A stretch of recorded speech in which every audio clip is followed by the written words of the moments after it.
All right, good morning and welcome from the Lola.com studios in Boston.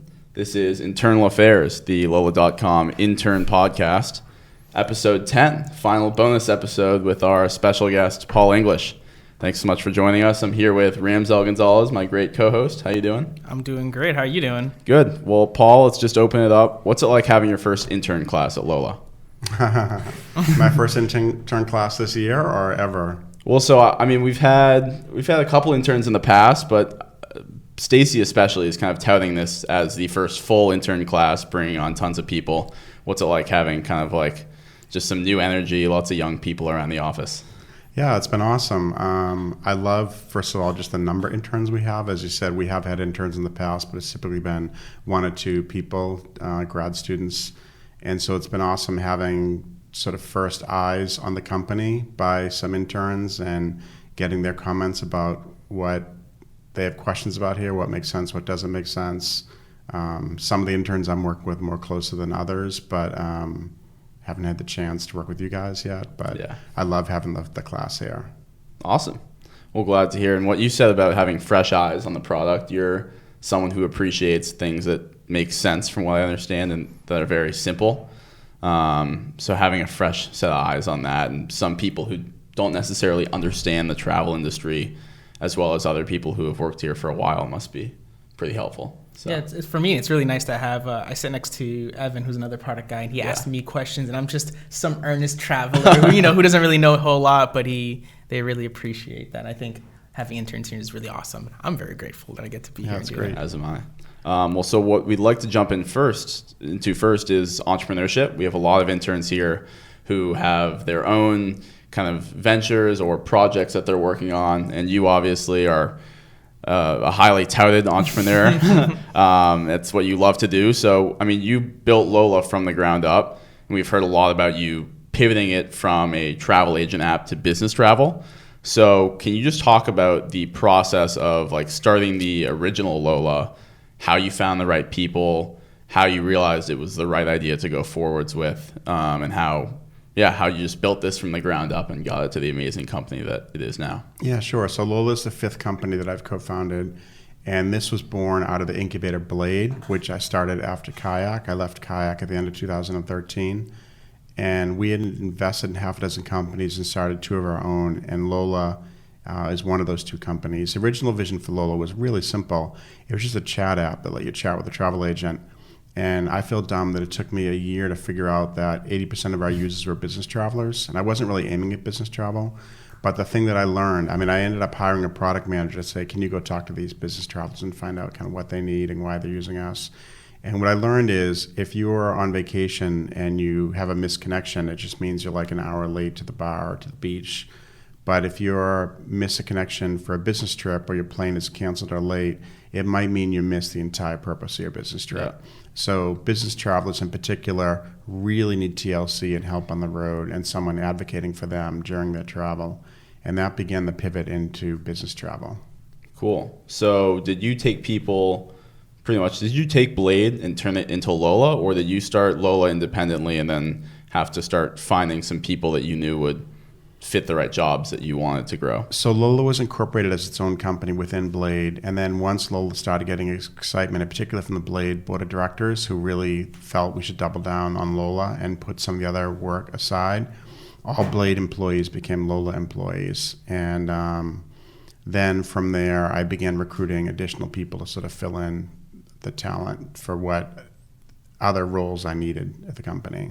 Cool. And do you think when you pivoted from kind of like personal or leisure travel and the travel agent app to business travel, that you kind of needed a new set of employees with a new skill set, or was that transition kind of smooth and you thought you had already the right people on board? It wasn't so much that Blade employees couldn't do travel, because some of the Blade employees were Kayak employees, but there were really additional skill sets I was looking to bring on board. So Stacy Scott, you mentioned her earlier, who's our VP of People Ops, but she also runs customer service here. I actually got an intro from her. I was asking a friend of mine who are the best customer service executives in Boston, and he had recommended I talk to Stacy. So at that time I wasn't ready to hire a customer service function like leader, But I met Stacy just to get some advice from her, and really was blown away by her view of how to do excellent customer service and how to recruit. And so I pretty much made her an offer on the spot to come join us, which I'm glad I did. And she's turned out to be one of the most valuable members of the team here. Yeah. Nice. Cool. And with it originally being a business travel app, I know that you're really invested in the concept of like customer service. Like you hate the idea that so much of things are being automated away and you're kind of losing that kind of personal touch. With Lola growing, like how do you see that like customer service, like touch, like the human connection being like kind of valued at like as a top core? Because as it gets big, it's gonna be really hard to kind of keep that like personal connection. Like what are you planning to do to kind of help keep that alive? Well, a couple things. If you read the review sites like G2 Crowd and Capterra, et cetera, Lola right now is the highest rated business software for travel. And if you read the reviews, and there are hundreds of reviews there, people say they like the product, I think it's simple and nice design and all that, but they really rave about the customer service. And so we want to be a company known for customer service. We want to kind of double down and make sure we do everything we can to provide good service there.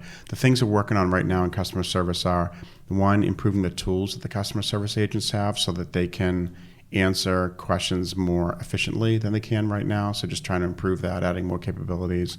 The second thing is we will add a bot that will answer questions that are easy to answer. Mm-hmm. So if someone asks what time their flight is, the bot can answer that. You don't need to wait for human.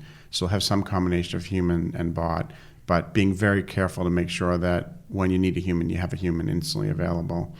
And then the other thing is just making sure the business model continues to support service as a high value function here.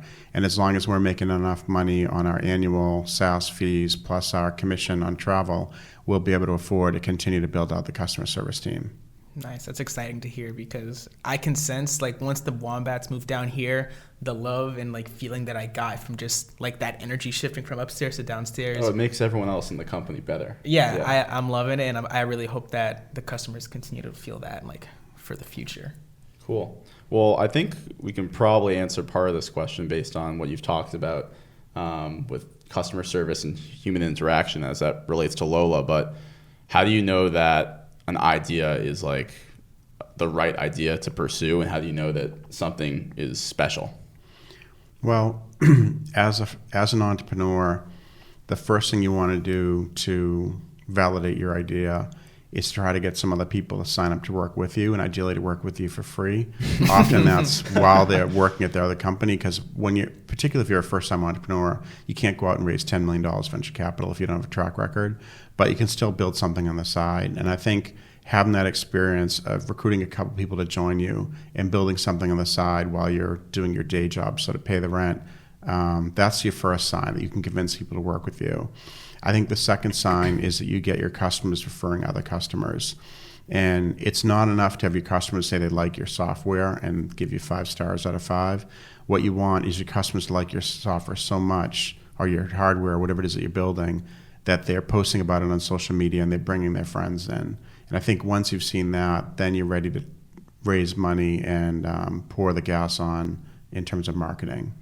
And this next question kind of goes along with that, but as you were saying, as like an unproven entrepreneur, someone who maybe just has an idea that they want to pursue, that's specifically college students, people like me, Ramsel, the other interns, how do you suggest you kind of go about launching a project when you have time besides your classes, don't yet probably have a day job? Just how do you kind of think about going through that and understanding that you won't get the funding, for example, right away?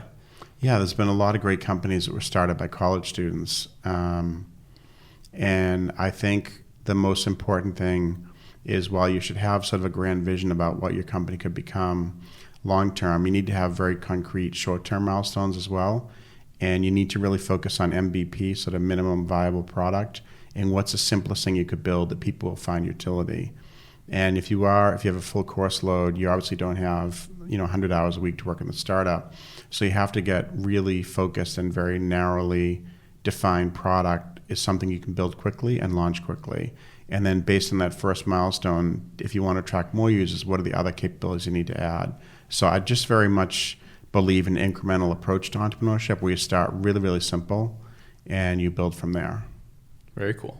Nice. So something that I think a lot of people don't really know is that you're really into design and actually helped design the Lola office. It used to be something completely different, but you kind of turned it into something that's really cool and comfortable, and I really appreciate that. There are things like a DJ stand, which, Jay, can we get a picture of that, please? Spin it up right there. Thank you. What about design intrigues you? You know, on the side of, you know, being an entrepreneur, you like to get involved in that stuff. What about it? Yeah, it's something that's always interested me. I used to draw a lot as a kid, and I always was interested in symmetry and color, and also interested in things that are asymmetrical, and sometimes that can be beautiful when something is not exactly as you expect, but it makes it more interesting and sort of catches your eye. And I'm a big fan of other products and I'm a software engineer by training, so I mostly look at software products. And I'm a big fan of other software products, and a lot of times I'll see innovations in other products that will inspire me to do different things for Lola or for whatever company I'm working on at the time.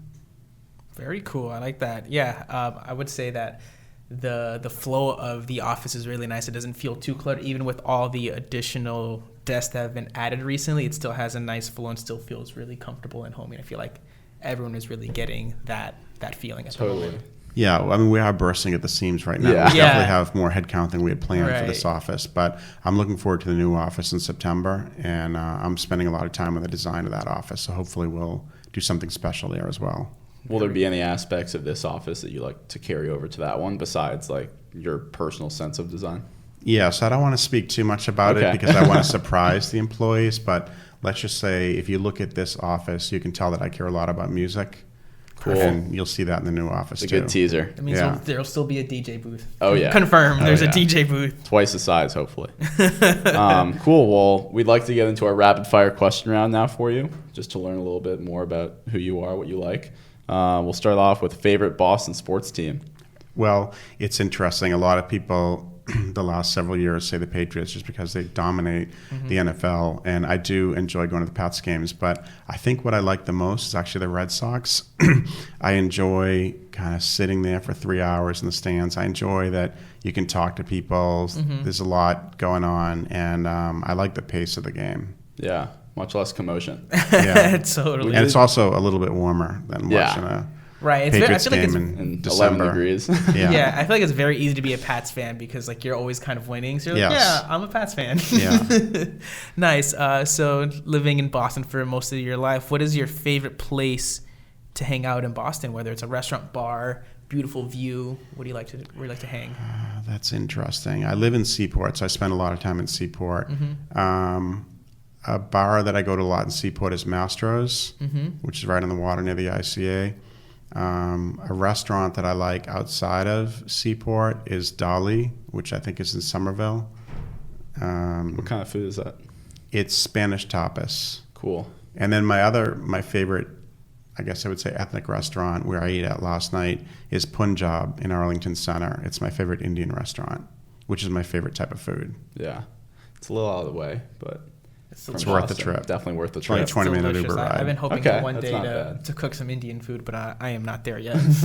Well, speaking of, you just mentioned Uber. You were an Uber driver for a brief period. So what was your weirdest Uber passenger story?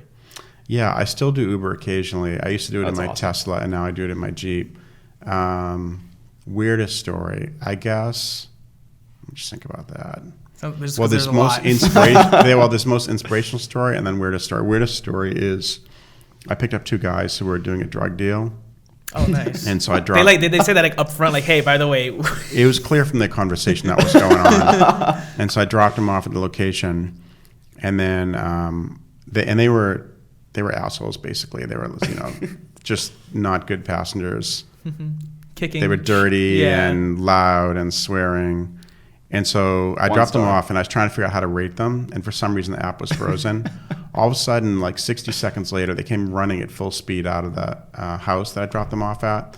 And like, dude, wait. I was starting to pull away. Like, dude, wait for us. So I cracked my window, and I said, I already have a ride. I can't drive you. And I drove away. And then he called me a minute later and said, you have my phone. And I said, if I have your phone, how are you calling me right now? He goes, well, I'm calling you on my friend's phone. I'm like, well, how does your friend's phone have my number? And it's just strange. So that was kind of the strangest one.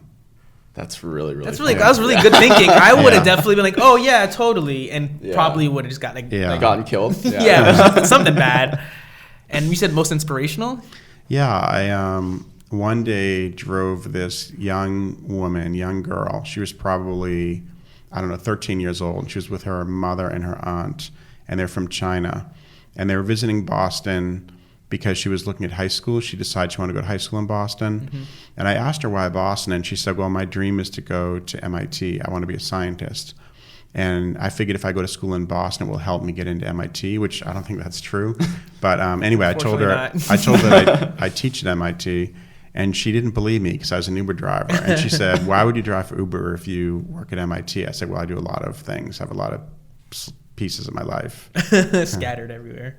That's awesome. Did she go to high school in Boston? Do you know? I never followed up, never knew what she ended up doing. I actually kept a notebook in my Tesla, and every passenger I gave a ride to, I wrote down one sentence from them. Mm-hmm.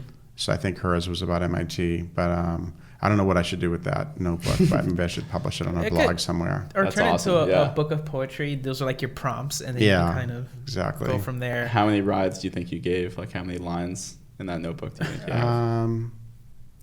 So that was back when I was driving the Tesla. I don't know, it's over 100. I don't know how many. That's awesome. Yeah, not 1,000. Nice. So thinking about like the amount of jobs you had, which was probably your least favorite job that you've ever had? You don't have to give names if you don't want to throw anyone under the bus either. I think it goes, so I've enjoyed all my jobs as an adult. I really enjoy software and software design. Mm-hmm. And I've been able to do that for a long time now. When you first said it, I actually had a flashback to my teenage years when I was a stock boy at a pharmacy. And one day I was a week into the job, and I was loading the trash. I had to empty the trash, and I was loading the trash compactor, which is this like huge machine, and it crushed the box that I put in because I loaded the box wrong. Mm-hmm. And the guy who ran the store came over and basically screamed a stream of obscenities at me and said, "You're never going to be successful at anything if you can't load a box into a compactor." So I thought about going back to that guy and maybe buying his pharmacy and firing him. Right. Oh yeah, that's a really good idea. Just like really show it to him. Yeah, he deserves it too. His first name was Marty. I won't give his last name. Marty. If you look for pharmacists in Boston named Marty, maybe you can find him. Yeah. Well, do we hope he's listening to this podcast or not? Cool. That's awesome. Well, next question is morning person or night owl? It's actually a bit of both. It's funny when I email people at 2 or 3 or 4 a.m., they often ask me, is this the beginning of your day or the end of your day? Because sometimes I'm up late till 2 or 3 or 4 or 5, and other times I get up really early. Last night, I went to bed pretty early. It was just past midnight, and I got up at 7. So last night got a lot of sleep. That's pretty normal. That's That was me too. That was me. Are you more productive in the morning or at night, or does it just I think in the morning I'm a better writer in the morning and more creative. So I like writing. I like writing specs, doing email, doing design. So I'm more of that in the morning. At night, once you get a couple drinks into you, you tend to be less productive. That's true, but you have bigger ideas. Yeah, more creative. Awesome. Well, last rapid fire question it's kind of relevant to us as new hires, is 3 qualities that you'd like to see in a new hire at Lola. So one is just a commitment to be excellent at your job. So talking about the Patriots, Belichick always says, do your job. And I think that what that means is no matter what your position is on the Patriots, you have to think about the team. But you have to think about like what specifically your job is and be really excellent at your job. And so I want to have people at Lola who really want to be excellent at their jobs and want to get better and are looking for self-improvement, who actively look for solicit feedback, that are reading blogs and listening to podcasts and reading books about how to get better at their job. And then the second thing I would say is people who are extremely team-oriented in terms of they get excitement when they see other people perform and they want to help other teams. A third category I would look for, I guess I would say, is just kindness. Work is a lot of fun when you have people who are kind and who care about you. And I think we've scored really high on that at Lola, and it makes it really fun to work here. Yeah, I mean, those are all things that resonate not just in like our Lola values, but physically in the office every single day. I see just everywhere in the company, people are trying to get better at their specific job, but also being humble learners and trying to learn about other areas of the company to help them improve their knowledge, and then also as a byproduct improve what their work actually is. And everyone's just so fun and nice to be around, which is just, it's more than an employee perk. It just makes your job and your life much more enjoyable. So Yeah. definitely feel those resonating here.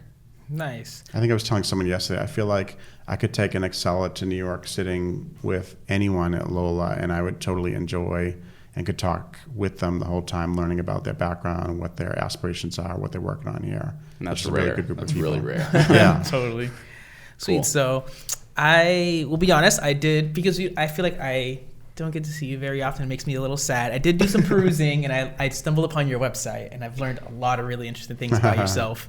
But the one thing that was really cool to see is like your kind of a lot of your work philosophies, especially in talking about meetings, because meetings tend to be a huge time suck. Yeah. But sometimes they're really important. And one thing you talked about is strengthening the trust of the team and like building relationships within those meetings. And I want to know, like, how do you balance being effective with time and making these concrete decisions while also taking time to build those relationships within those people, especially as the company continues to grow really fast?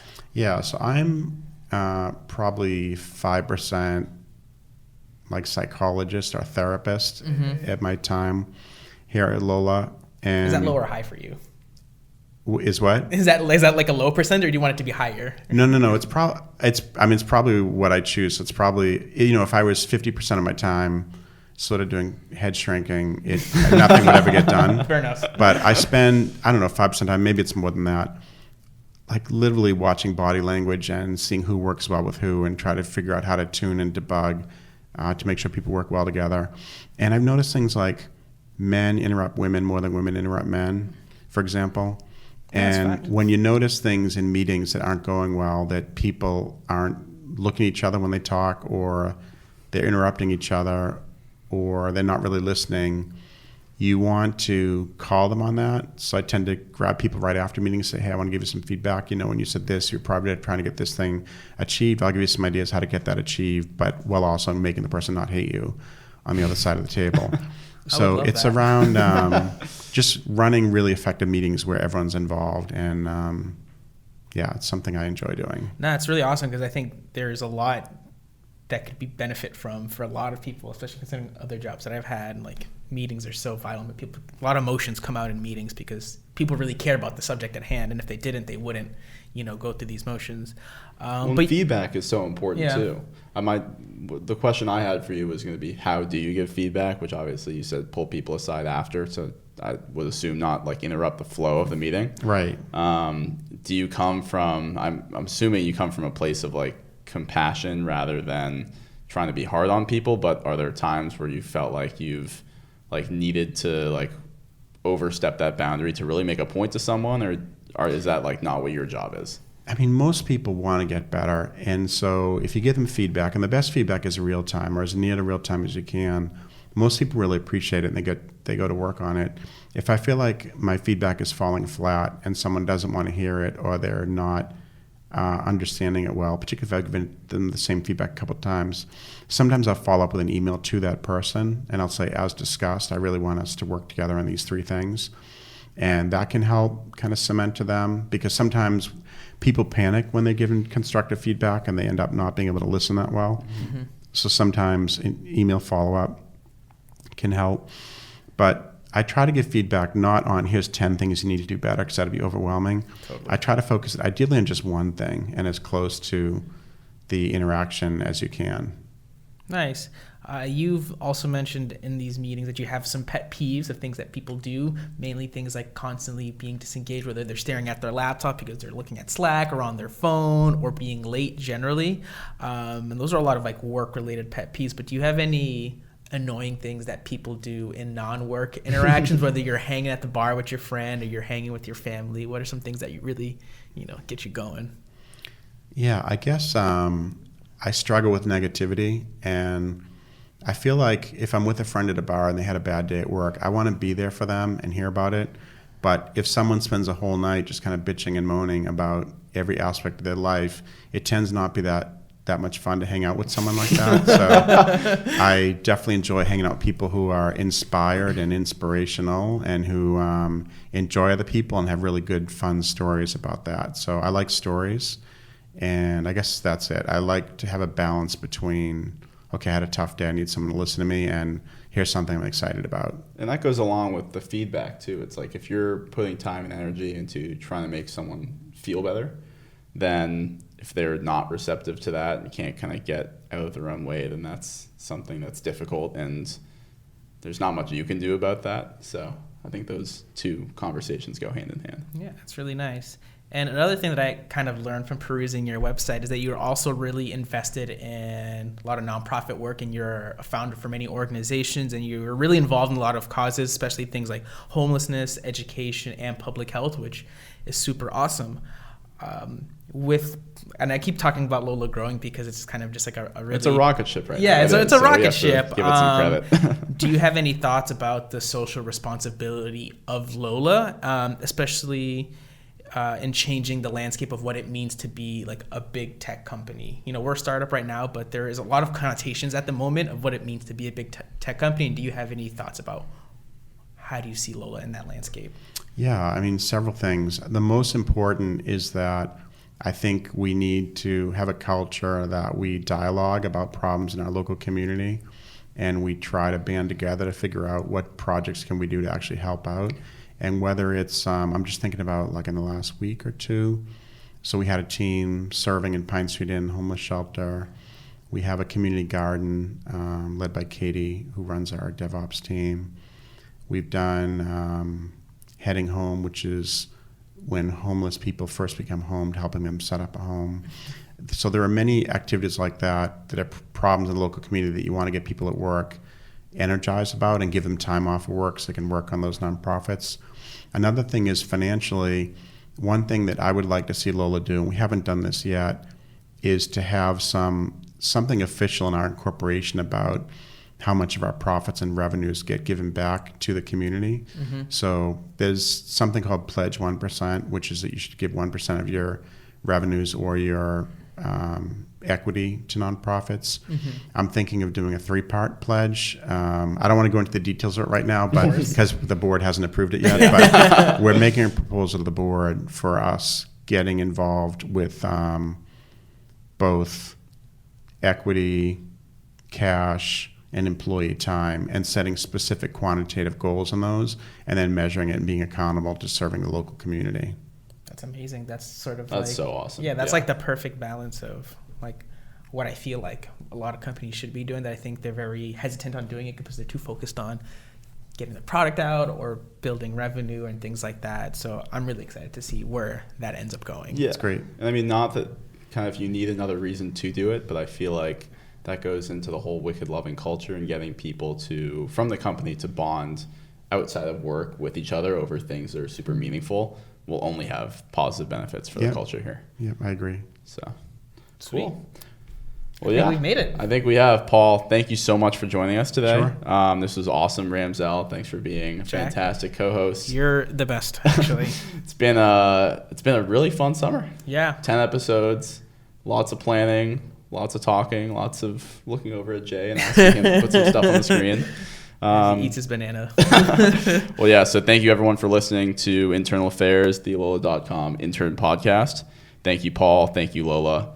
It's been a great summer. Talk to you later. Thanks a lot, guys. Bye. See ya. See you later.